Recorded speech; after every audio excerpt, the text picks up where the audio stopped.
Welcome back. Now with your 5-day forecast, here's Rachel Yeager. The sun is shining and it's a gorgeous day if you're planning on going to the cenotaph for Remembrance Day. We'll have a high of 11 and there'll be no cloud cover until the evening with a low of 4. But the sun will begin to disappear over the next few days. Tomorrow we can expect sun with a high of 13 and a low of 4, but the weekend will bring some clouds. Saturday will start with some sun, but there will be cloud cover with a high of 11 and a low of 5. By Sunday, the sun will be replaced by gray skies with a 40% chance of showers. There will be a high of 11 and a low of 7.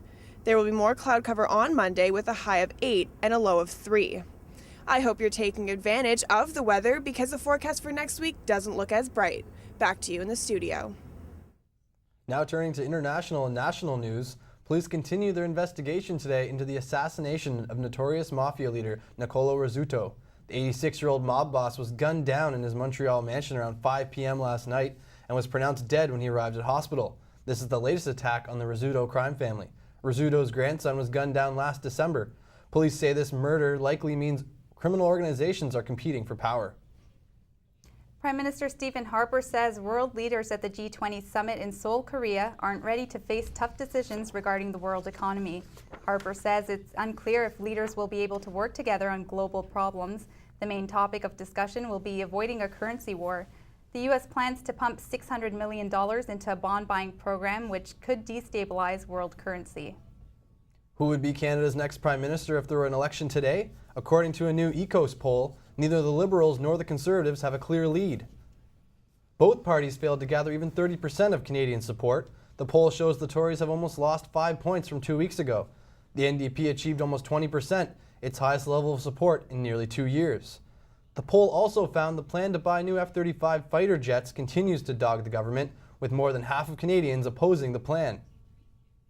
Iran has lost its bid for a seat on the board of a new United Nations agency that promotes equality for women. Foreign Affairs Minister Lawrence Cannon says Canada was deeply troubled by the prospect of Iran's membership because of its human rights record concerning women. Iran was one of 11 nations bidding for a spot but came in last place after the votes were counted. Both East Timor and Saudi Arabia were awarded a seat. London police are facing a major inquiry after their handling of student riots was highly criticized. Metropolitan Police Commissioner Sir Paul Stevenson described the police performance yesterday as an embarrassment to London. UK students took to the streets of London in what was supposed to be a peaceful protest over soaring post-secondary tuition fees.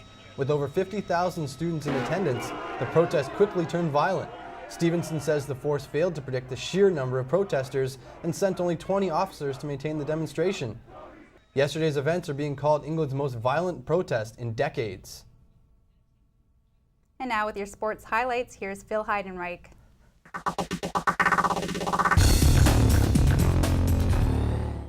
I'm Phil Heidenreich, and here's what's going on in the world of sports.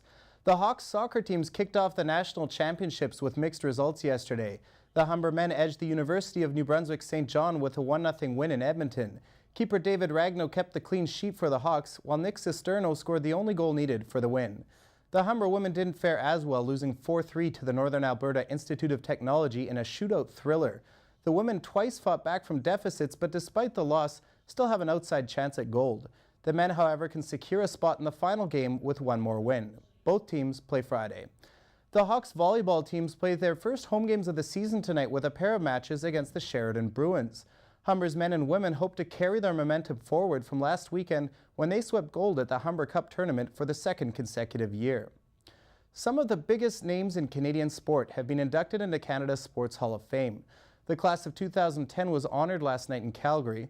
Clara Hughes is the only athlete in history to win multiple medals in Summer and Winter Olympic Games. She received 2 bronze medals at the 1996 Summer Olympics in cycling and won gold and silver at the 2006 Winter Olympics in speed skating. Former NHL goalie and 4-time Stanley Cup winner Patrick Roy also joins the club. And Jacques Villeneuve, the only Canadian to win both the Indy 500 and a Formula One title, was also honored. Other inductees include Kyle Schufelt, Chantal Petitclerc, Jean-Luc Brassard, Dr. Roger Jackson, and Bob Ackles. On the ice, the Toronto Maple Leafs keep redefining the term rock bottom. The Buds lost 4-1 to the Florida Panthers last night, extending their losing streak to 7 games. The Panthers were led by Michael Frolik, who had a goal and 2 assists, while Mikhail Grabovski was the only Leaf to find the back of the net. If Leafs news already has you down, you may not want to hear about the Raptors today. The Raps' woes continue as they lost 101-96 at home to the Charlotte Bobcats last night. Toronto's Andrea Bargnani played well, managing 25 points and 10 rebounds, but Charlotte's Stephen Jackson was the difference, scoring a crucial 10 points in the fourth quarter. That's all for sports. Back to Scott and Pam in the studio. Thanks, Phil. Don't go anywhere. Deborah Sardinetta will have your entertainment highlights coming up after the break. Coming up on entertainment, Toronto gets its own Jersey Shore, Justin Bieber hopes for a Grammy, and Hogwarts students finally graduate. All that and more after the break.